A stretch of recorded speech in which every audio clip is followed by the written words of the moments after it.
নমস্কার, high news আপনাদের সকলকে স্বাগত। আমি শ্রীপর্ণা রয়েছে আপনাদের সঙ্গে। আপনারা দেখছেন নিউজ টুডে। বছরের শেষ দিনে বেপরোয়া বাসের বলি এক। তেলেঙ্গানা বাগানে দুই বাসের রেষারেষিতে ভয়ঙ্কর দুর্ঘটনা। দুটি বাসের রেষারেষির জেরে মৃত্যু পথচারী এক মহিলার। মৃতের নাম অনিমা দত্ত। তেলেঙ্গানা বাগানের বাসিন্দা তিনি। সূত্রের খবর, মঙ্গলবার সকাল 10টা নাগাদ হাওড়া থেকে বারাসাতগামী একটি বেসরকারি বাস এবং বাগবাজার থেকে গড়িয়াগামী একটি বাস একে অপরের সঙ্গে রেষারেষি করে আসছিল। তাতেই প্রাণ যায় এক মহিলার। ঘটনাস্থলে মৃত্যু হয়েছে ওই মহিলার। এরপরই দুটি বাসকে আটক করে ভাঙচুর চালায় এলাকার বাসিন্দারা। ঘটনাস্থলে পৌঁছয় মানিকতলা থানার পুলিশ। মৃতদেহটি উদ্ধার করে নিয়ে যাওয়া হয়েছে আরজিকর হাসপাতালে।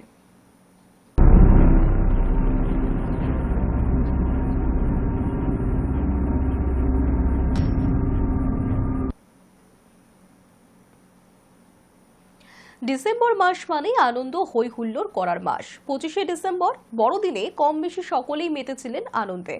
এবার বছর শেষ এবং নতুন বছর শুরুর আনন্দ। 2024কে বিদায় জানিয়ে নতুন বছর 2025কে স্বাগত জানাতে নিজেদের মতো করে উপভোগ করছেন সাধারণ মানুষ। টাকির ইছামতি পারেও দেখা গেল পর্যটকদের ভিড়। কোনো রকম অপ্রীতিকর পরিস্থিতি এড়াতে কঠোর নিরাপত্তার ব্যবস্থা করা হয়েছে প্রশাসনের তরফে। একদিকে রাজ্য পুলিশ, অন্যদিকে বিএসএফ এর নজরদারিতে টাকি পর্যটন কেন্দ্র কার্যত নিরাপত্তায় মুড়ে ফেলা হয়েছে। নদীর মাঝ বরাবর চলছে টহল। শুধু ইছামতি নদীর পাড়েই নয়, মিনি সুন্দরবন ঘুরে দেখতেও ভিড় জমাচ্ছেন পর্যটকরা। পাশাপাশি রাজবাড়ির জমিদার বাড়িতেও ভিড় জমিয়েছেন পর্যটকরা।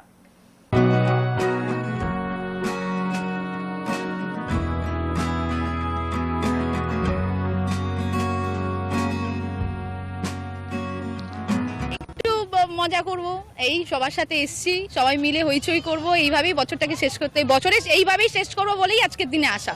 একটু টাকি রাজবাড়ি দেখবো, এই ইছামতির তীরে একটু ঘুরবো, নদীর ধারে। এখানে সাইড সিন আমি একটু কোনাটা টোটো রিচার্জ ফোট করবো, এই একটু ঘুরে ফিরে বাংলাদেশ বর্ডার। হ্যাঁ, মিনি সুন্দরবনে একটু যাওয়ার ইচ্ছা আছে। ঘুরে ফিরে খাওয়া দাওয়া করে মানুষের সাথে খুব ভালো করে টাইমটাকে স্পেন্ড করে বছরটাকে শেষ করবো। নতুন সবাই যেন সুস্থ থাকে, ভালো থাকে, সব যেন খুব ভালোভাবে হয়। বুধবার নতুন বছর, তার আগে স্বাভাবিকভাবেই বছর শেষে ভিড় বাড়ছে কলকাতার বেশ কিছু জায়গায়। চিড়িয়াখানা, ভিক্টোরিয়া মেমোরিয়াল, নিকো পার্কে সামনে দেখা গেল পর্যটকদের ভিড়। কচি কাচাদের সঙ্গে নিয়ে বড়দের উপচে পড়া ভিড় কলকাতার বিভিন্ন পর্যটন স্থানগুলিতে। প্রত্যেক বছর বর্ষবরণের উদযাপনে চিড়িয়াখানাতেও যে ভিড়টা দেখা যায়, এবছরও বছর শেষে সেই চেনা ছবি দেখা গেল চিড়িয়াখানার সামনে।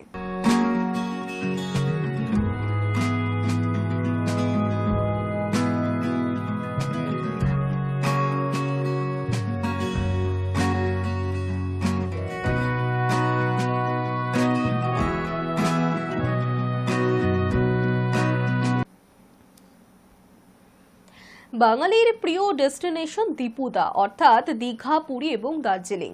দীঘা বরাবরই সকলের প্রিয় জায়গা, তবে নতুন বছর থেকে বেশ কিছু নিয়ম লাগু হয়েছে দীঘায়, যা পর্যটক এবং হোটেলগুলির জন্য প্রযোজ্য। কি সেই নিয়ম দেখুন। নতুন বছর 2024কে বিদায় জানিয়ে 2025কে স্বাগত জানানো। বড়দিনের শুরু থেকেই ভ্রমণ পিপাসুরা ঘুরে বেড়াচ্ছেন বিভিন্ন জায়গায়। বছর শেষ এবং নতুন বছরের শুরুতে কম বেশি সকলেই ঘুরতে যাবার পরিকল্পনা রাখেন। সেই তালিকায় প্রথমেই থাকে দীপুদার নাম, অর্থাৎ দীঘা, পুরী, দার্জিলিং। কাছাকাছির মধ্যে ভালো ডেস্টিনেশন হলো দীঘা। কিন্তু জানেন কি, এবার থেকে দীঘায় গেলে মানতে হবে বেশ কিছু নিয়ম। পর্যটন শহর দীঘায় বছরের শুরুর প্রাক্কালে ডিএসডিএ এবং অল হোটেলারিস অ্যাসোসিয়েশনের যৌথ আলোচনায় এক গুচ্ছ নিয়ম নির্দেশিকা চালু হয়েছে হোটেল এবং পর্যটকদের জন্য। টিসিএসি রেজিস্টার অনুযায়ী দিতে হবে। রেজিস্টার অনুযায়ী টাকা না দিলে জন প্রতি 5,000 টাকা করে জরিমানা দিতে হতে পারে।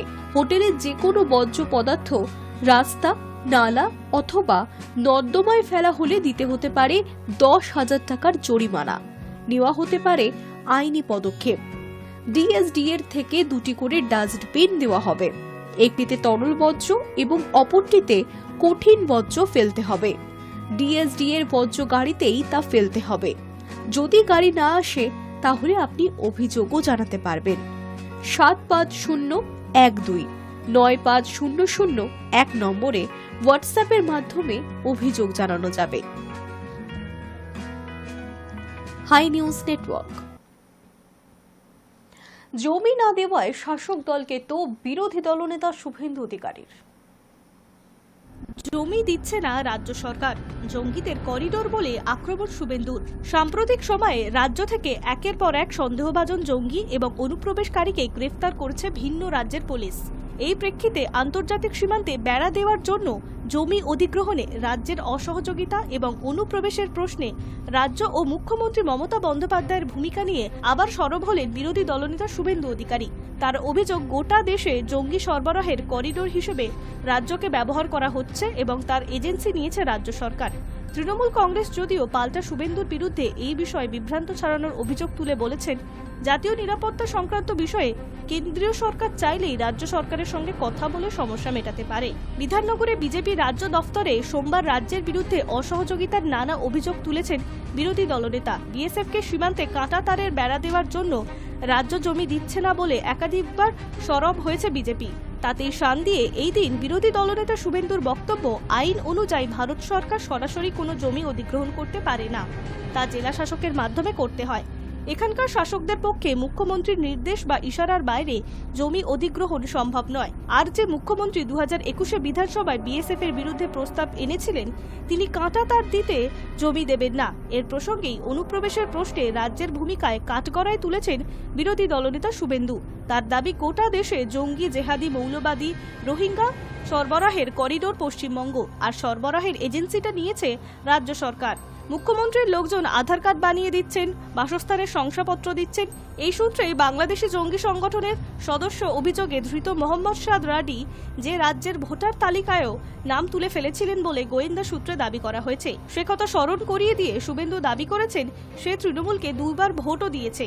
এই ধরনের বিষয়কে বিরোধী দলনেতা শুভেন্দু ভোট জেহাদ বলে তোপ দেখেছে। জাতীয় তদন্তকারী সংস্থা NAIA-তে তিনি তথ্য জানিয়ে ব্যবস্থা নেওয়ার আর্জি জানিয়েছেন। পাশাপাশি বিএসএফ এর সঙ্গে রাজ্য পুলিশ প্রশাসন কিভাবে অসহযোগিতা করে তারও নানা উদাহরণ দিয়েছেন বিরোধী দলনেতা। বিএসএফকে চৌকি করতে রাজ্য জমি দেয়নি বলে অভিযোগ করেছেন তিনি।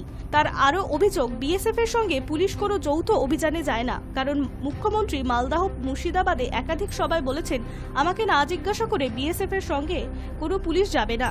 তৃণমূল যদিও বিরোধী দলনেতা শুভেন্দুর বক্তব্যে আমল না দিয়ে সীমান্ত নিরাপত্তা প্রশ্নে পাল্টা কেন্দ্রের ভূমিকা নিয়েই সরব হয়েছে।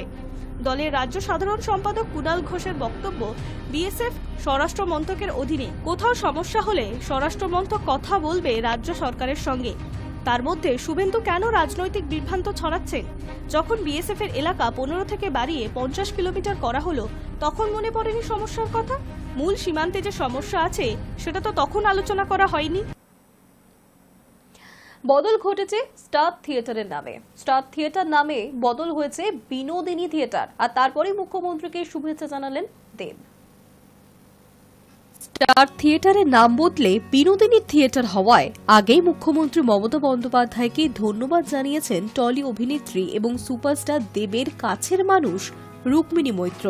এমনকি তিনি জানিয়েছিলেন, খবরটা কানে আসার পরই আবেগপ্রবণ হয়ে কেঁদে ফেলেছিলেন তিনি। আর এবার স্টার থিয়েটারের নাম বদলের জন্য মুখ্যমন্ত্রীকে ধন্যবাদ জানালেন দেব। সোশ্যাল মিডিয়ায় রুক্মিণী মৈত্রের বিনোদিনীর ছবির পোস্টার শেয়ার করে দেব লিখলেন, বিশ্বাস ও কথা রাখার জন্য ধন্যবাদ। স্টার থিয়েটার এখন থেকে বিনোদিনী থিয়েটার। আমি খুব খুশি। এই মুহূর্তে বাংলা ছবির বক্স অফিসের সমস্ত রেকর্ড ভেঙে খাদান ব্লকবাস্টার। বহুদিন বাদে বাংলা মশালা ছবিতে ফের দেব ফিরে আসায় ভক্তরা দারুণ খুশি। অন্যদিকে রুক্মিণীর এই বিনোদিনীর ছবিও প্রযোজক তিনি। স্টার থিয়েটারের নাম বদলে বিনোদিনী হওয়ায় তাই দ্বিগুণ খুশি দেব ও রুক্মিণী। মুখ্যমন্ত্রীর এই উদ্যোগে চোখে জল পদ্মার বিনোদিনী রুক্মিণী মৈত্রের। সোশ্যাল মিডিয়ায় মুখ্যমন্ত্রী মমতা বন্দ্যোপাধ্যায়কে ধন্যবাদ জানিয়ে তিনি লিখেছেন, ধন্যবাদ দিদি। 140 বছর ধরে একজন নারী যে লড়াই করেছে তাকে যোগ্য সম্মান দেওয়ার জন্য। কিভাবে আপনাকে ধন্যবাদ জানাবো তা বুঝতেই পারছি না। একজন নারী হয়ে আরেকজন নারীকে সম্মান ফিরিয়ে দিলেন আপনি। বিনোদিনীর পুরো টিমের পক্ষ থেকে আপনাকে ধন্যবাদ। শুধুই সমাজ মাধ্যমে লিখেই ক্ষান্ত হননি রুক্মিণী। তিনি জানিয়েছেন, খবরটা পেয়ে কেঁদে ফেলেছিলাম। আজকে মনে হচ্ছে 140 বছরের লড়াই সার্থক হলো। এটা শুধু বিনোদিনীর নয়, বাংলার অগণিত নারীর জয়। Hi news network. 2024-এ টলিপাড়ায় বেজেছে বিয়ের সানাই। কারা কারা পড়েছে 7 পাকে বাঁধা, চলুন এক ঝলকে দেখে নেওয়া যাক। 2024 সালে টলিপাড়ার কে 7 পাকে বাঁধা পড়ল, চলুন এক ঝলকে দেখে নেওয়া যাক।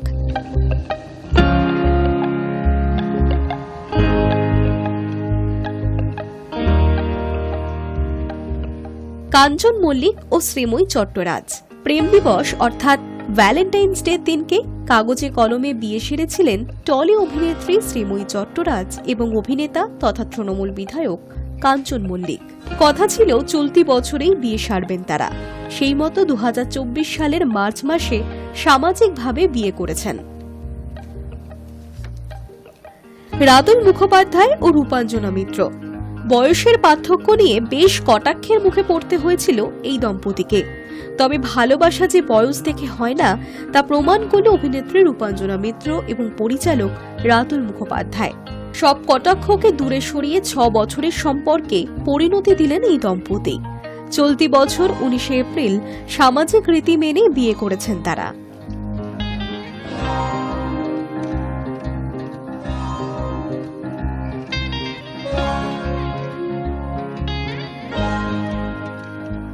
আদ্রিত রায় এবং কৌশাম্বী চক্রবর্তী। তিনি টলিপাড়ার হার্টথ্রোব অভিনেতা। বিয়ের জল্পনা সামনে আসতেই ভেঙেছিল বহু রমণীর মন। মন আরো ভাঙল যখন জানা গেল দিদিকে বিয়ে করছেন আদ্রিত। আরে দাঁড়ান, কি ভাবছেন? এও কি সম্ভব?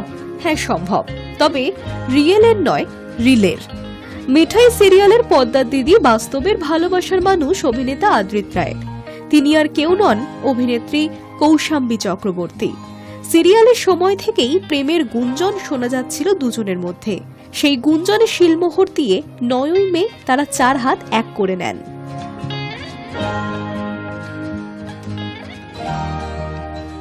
শোভন গঙ্গোপাধ্যায় এবং সোহিনী সরকার। টলিপাড়ার এই দম্পতিদের সম্পর্ক নিয়ে যথেষ্ট গুঞ্জন চলেছিল। সেই সমস্ত গুঞ্জনকে সত্যি করে 15ই জুলাই বিয়ে সেরেছেন গায়ক শোভন গঙ্গোপাধ্যায় এবং অভিনেত্রী সোহিনী সরকার। বিয়ের আগে তারা একসঙ্গে ঘুরতেও গিয়েছিলেন। তখনই টলিপাড়ায় গুঞ্জন শোনা গিয়েছিল, তাহলে কি সত্যিই তারা সম্পর্কে রয়েছেন? সেই সমস্ত প্রেমের রটনাকে শিলমোহর দিয়ে 15ই জুলাই বিয়ে সারেন তারা।